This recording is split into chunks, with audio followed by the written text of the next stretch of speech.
Bonjour, une nouvelle vidéo. Cette fois, je voulais vous parler de Chuhan. Chuhan, c'est un jeu de défausse pour 2 joueurs, de Tom Lehmann. Tom Lehmann, c'est l'auteur de Race for the Galaxy et puis, Res Arcana notamment, qui sont 2 jeux, que j'aime beaucoup, voilà et qui sont quand même, plutôt de bonne réputation, parmi les joueurs. Donc il a fait un petit jeu de défausse pour 2 qui est très sympa, qui marche, bien. Par contre, les règles sont un petit peu, pas obscures, mais, pas hyper intuitives, surtout pour un jeu qui n'est pas très compliqué. Hem, mais voilà, en y jouant un petit peu et puis en regardant une ou 2 vidéos, on arrive à se mettre dedans, finalement assez facilement et surtout en testant le jeu, soi-même. Donc, voilà, c'est pour ça que je voulais un petit peu vous en parler et puis, vous aider à dégrossir un petit peu le concept, si vous avez un peu de mal à vous lancer ou si vous hésitez par rapport, au retour quand même qu'il y a sur, les règles qui sont effectivement, pas hyper claires pour un petit jeu, qui ne méritait pas non plus d'avoir, autant d'imprécisions et de questions ouvertes, voilà. Donc le matériel, en fait, ils ont fait, 2 versions dans le jeu. Donc ça, c'est un petit livret de campagne, avec une petite partie historique puisqu'il y a des personnages, voilà et puis il y a des modes de jeu un petit peu avancés, campagne.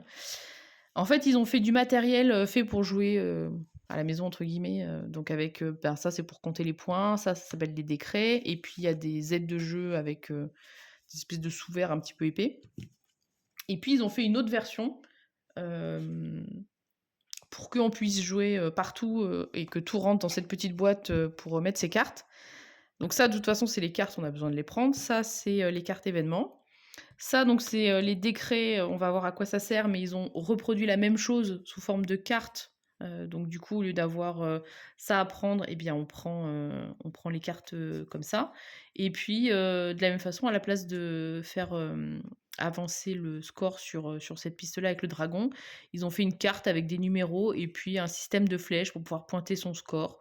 Je suis pas sûre que ce soit hyper pratique à utiliser parce que, voilà, autant marquer sur une feuille, mais, en tout cas, ils ont fait ça. Et puis vous avez, les aides de jeu, la même façon qu'elles sont sur, l'espèce de sous-vert et bien vous les avez en version carte, ce que je trouve finalement beaucoup plus pratique même à la maison parce que les gros trucs prennent plus de place que les cartes, c'est quand même un petit peu dommage. Donc ça se joue exclusivement à 2. Le premier joueur va commencer sur 0 et le deuxième joueur va commencer la piste, sur 1 et le but du jeu, c'est d'être le premier à arriver à 31, sachant que c'est une victoire immédiate. Hein, donc dès qu'il y a quelqu'un qui arrive à 31, le jeu s'arrête.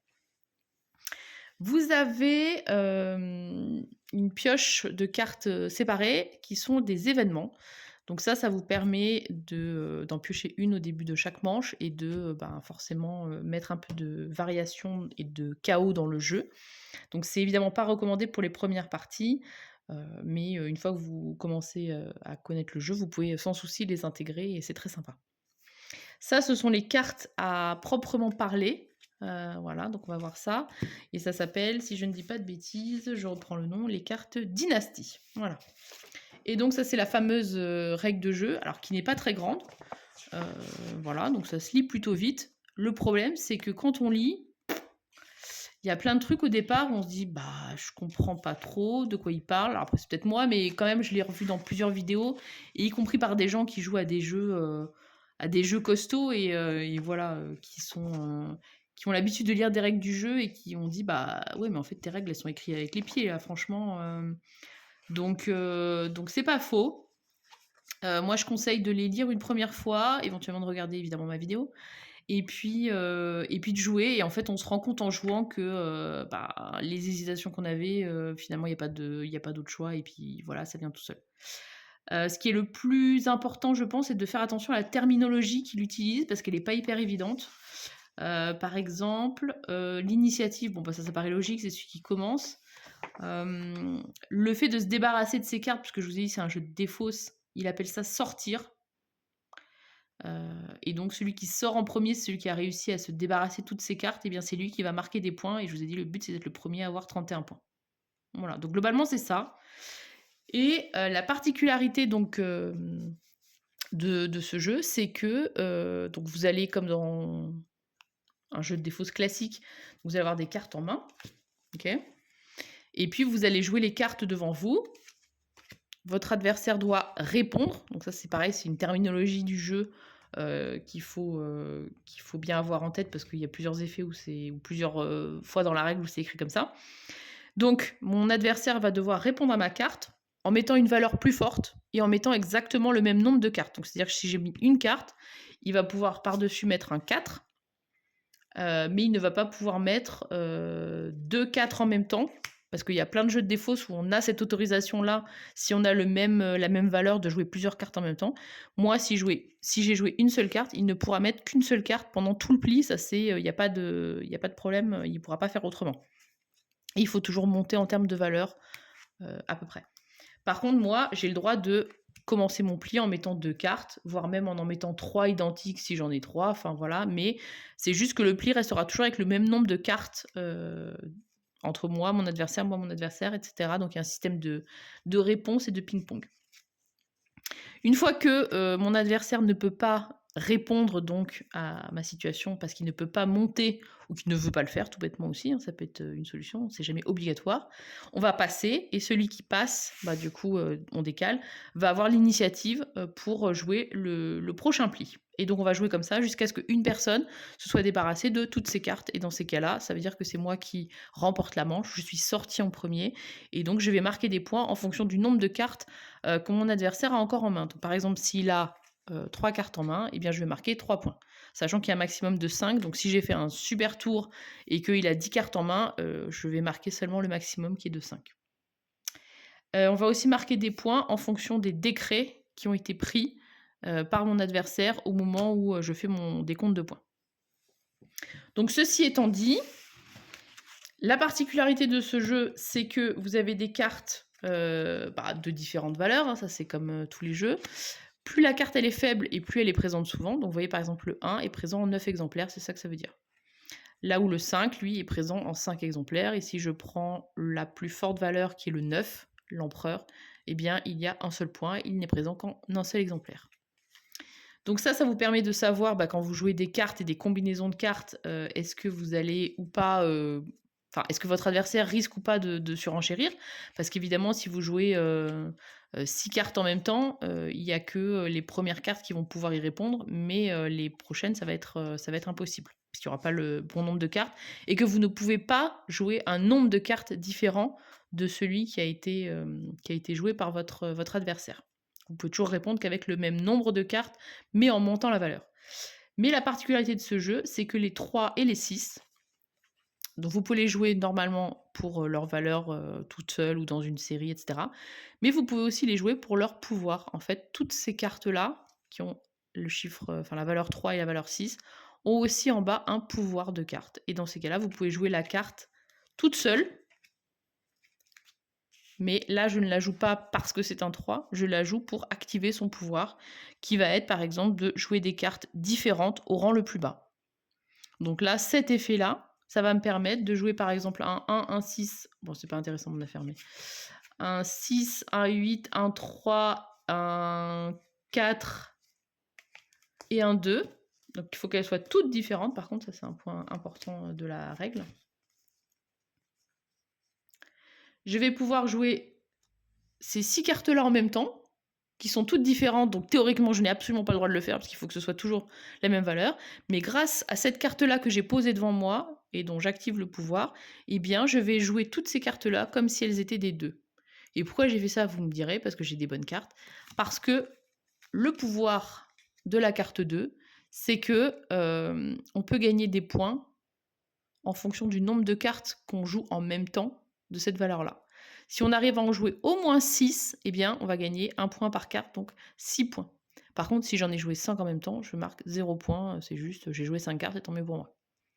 Par contre, voilà, si j'arrive à en jouer 6 ou plus, eh bien, je vais marquer des points. Donc voilà pourquoi je pourrais avoir envie de combiner cet effet-là avec cette main-là, quitte à me débarrasser d'un 7 et d'un 8 qui sont quand même des grosses cartes, parce que ça me permet de déjà me débarrasser de 6 cartes, mine de rien, plus une 7, sachant que le but c'est d'être le premier à se défausser ces cartes, ça peut être pas mal, je me suis vidé de la moitié de la main, mais en plus je marque des points avec le 2, et c'est la seule façon, quasiment, je crois, à part avec les événements, de marquer des points en cours de jeu, on va dire. Parce que sinon les points, comme je vous ai dit, se marquent une fois que, on a réussi à vider sa main de cartes. Si on est celui qui l'a fait en premier, eh bien on marque des points en fonction des cartes qui restent à notre adversaire. Donc les 2, ça permet de gagner des points et c'est pas négligeable parce qu'il faut arriver à 31. Là, si je me fais, 6 points, déjà avec ça, j'ai quand même pris une belle avance. Donc toutes les cartes 6 de valeur 6 et toutes les cartes de valeur 3 ont un pouvoir qui est unique et que vous pouvez jouer en tant que pouvoir, unique. Donc tous les pouvoirs, ils sont écrits sur ces cartes-là, d'aide de jeu. Donc ils ont tous le nom du personnage, donc bon, voilà, ça aide pas à s'en rappeler. Il y a une petite iconographie, sur la carte en elle-même, qui peut vous aider, mais là c'est pareil, il faut quand même se rappeler des pouvoirs avant de se dire que ça vous aide. Mais voilà, ils ont tous des pouvoirs différents. Donc par exemple celui-là, c'est répondre avec une série du même rang. Donc au lieu de monter, on peut mettre exactement la même. J'ai mis 2-2, ben mon adversaire, au lieu de mettre des 3 ou des 4, il peut mettre aussi des 2, à condition d'avoir cette carte-là, de la jouer devant lui et de faire ça. Celle-là, c'est passer pour avoir l'initiative. Et par contre, le rival va gagner 3 points. Donc si je passe avec cet effet de carte, c'est normalement mon adversaire, quand je passe, qui va avoir l'initiative du pli suivant. Là, avec cet effet-là de carte, je vais passer, mais c'est moi qui vais jouer en premier. Et par contre, comme c'est un avantage qui est très fort, eh bien, mon adversaire va gagner 3 points grâce à cette carte. Donc on la joue pas non plus pour rien. Là, ça permet, c'est ce que je vous ai fait, de jouer des cartes différentes au rang le plus bas. Ça permet d'ignorer une réponse. En fait, on renvoie la réponse, pour ça qu'il y a une flèche, à l'adversaire. Donc ça veut dire que moi, je ne joue pas, mais lui, il va devoir répondre à sa propre carte ou à sa propre série de cartes, et sinon, ça veut dire que c'est lui qui va devoir passer et me donner l'avantage, enfin l'initiative. Celle-là, c'est vous jouez cette carte comme si c'était un rang 10 contre le 9. Donc le 9, c'est l'empereur. Si j'ai cette carte en main, je peux la jouer et du coup, c'est comme si j'avais une carte 10. Mais par contre, si je la joue normalement la carte, ça reste un 6. Et je peux pas la jouer, par exemple, au-dessus d'un 8 pour dire j'ai un 10. C'est vraiment en réponse au 9. Celle-là, c'est pour passer. Et par contre, on va doubler les points de victoire pour tout le reste de la manche. Donc ça, c'est pareil, c'est très fort si vous savez que vous allez réussir après à battre vos cartes et à finir. Mais entre-temps, vous avez laissé la main. Donc potentiellement, si votre adversaire, au lieu d'avoir 5 points parce qu'il a 5 cartes en main, vous allez en prendre 10. Donc c'est très bien, mais ça marche aussi dans l'autre sens. Donc si lui, entre-temps, il a joué des 2 et qu'il a marqué 6 points, il va en marquer 12 à la place. Donc il faut faire attention. Là, derrière, c'est les comptes points. Il y a des pouvoirs qui sont avec marqué initiative, il y a un petit point d'exclamation devant. Là, on ne peut les jouer que si on a l'initiative du pli, donc c'est-à-dire si on commence à jouer. Donc regardez les cartes qui sont là dans la défausse, parce qu'il y a une défausse, puis les reposer dans le même ordre. Là, c'est défausser une carte. Là, c'est prendre une carte de la défausse entre 1 et 5, c'est pas non plus tout. Celle-là, elle est rigolote, c'est annuler un pouvoir spécial. Donc par exemple, j'ai joué celle-là pour répondre à une série que mon adversaire a joué avec le même rang. Lui, s'il a cette carte en main, il peut annuler mon action et du coup, je ne peux pas faire mon action de répondre avec une série du même rang. Et il y a une carte qui permet d'annuler l'annulation. Donc voilà, c'est plutôt rigolo. Et ensuite, les cartes spéciales, donc c'est le 2, je vous en ai déjà parlé. C'est si vous voulez jouer ensemble, vous allez gagner des points. Par contre, il faut en jouer 6 minimum ensemble. Et le 0, en fait, ça se joue comme un joker ou comme un 0. Mais ça peut vous permettre, par exemple, de faire des séries. Je peux avoir 4 cartes de valeur 5 et un 0. Et du coup, c'est comme si j'en avais 5. Donc voilà. Et puis pareil, pour les 2, ça peut vous permettre d'avoir plus de cartes 2 pour gagner des points. Voilà, donc tout est rappelé sur les cartes. De toute façon, ce ne sont que les 3 et les 6. Et voilà. Et derrière, vous avez comment jouer le pli. Voilà, ça c'est plutôt basique, il n'y a pas de souci.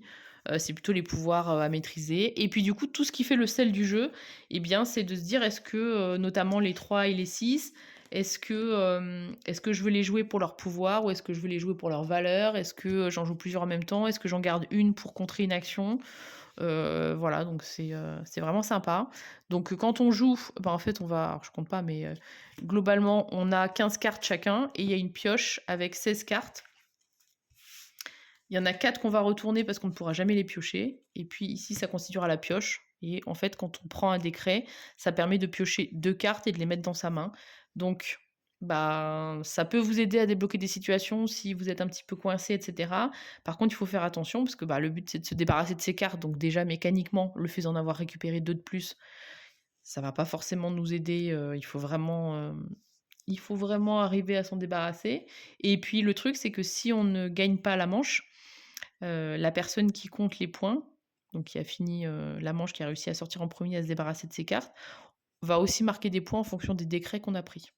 Donc si j'ai pris ça, mais que c'est mon adversaire qui finit et que j'ai 2 cartes en main, il va marquer 2 points et 1 point de plus pour le décret que j'avais pris. Donc attention au décret. Le jeu s'arrête dès qu'il y a quelqu'un qui atteint 31 points, même si c'est en cours de pli, on s'en fiche, tout s'arrête et puis, voilà, en gros, si on y arrive en même temps, c'est celui qui arrive en premier qui gagne, de toute façon, voilà. Donc les cartes événements très sympas pour permettre de, bah, un petit peu casser le rythme, routinier et cetera. Donc vous avez des cartes, calmes où il y a pas de changement et puis vous avez des cartes en fait qui vont modifier, le déroulement, du pli en cours, hein, attention, c'est pas, enfin pas du pli en cours, pardon, de la manche en cours et voilà, donc là par exemple, c'est lorsque vous passez, vous pouvez prendre une des cartes de ce pli dans votre main. Donc voilà. Là, c'est ignorer, la limite maximale de 5 points lorsque vous comptez les cartes restantes dans la main de votre rival. Donc là, ça veut dire que, ben, si vous avez, cette carte-là sur l'événement, je vous ai dit c'est maximum 5 points, ben, là, s'il a 10 cartes en main, ça va être 10 points. Et si vous avez en plus le truc qui vous double, vous avez 20 points, vous avez fait les 2 tiers de votre score, tout est parfait. Donc voilà, un jeu très sympa, on part sur des parties de 20-30 minutes.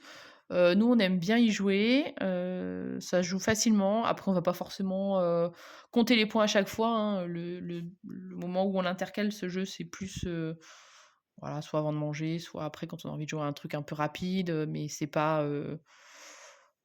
pour moi, c'est pas forcément une obligation d'aller, au bout des 31 points, même si ça rajoute forcément du challenge, mais et puis ce que je trouve très sympa, c'est que c'est un jeu qui vous pousse en fait à «prendre des risques» entre guillemets. Parce que si on joue une carte par une carte, effectivement, ça a un côté, très plan-plan, moi, j'essaie vraiment de jouer avec les pouvoirs, c'est ce qui rend le jeu, sympa. Sinon après, si on n'utilise pas les pouvoirs, bah, on a un jeu de défauts hyper classique et on mélange tout le temps les cartes et du coup, ça devient un peu chiant, quoi. Et puis les événements évidemment qui jouent, sur le déroulé du jeu, voilà. Donc j'espère que ça vous aura éclairé, sur, Choo-Han si jamais vous étiez intéressé par ce jeu. Moi, je vous conseille si vous aimez bien les jeux de défausse parce que encore une fois, souvent à 2 c'est pas terrible.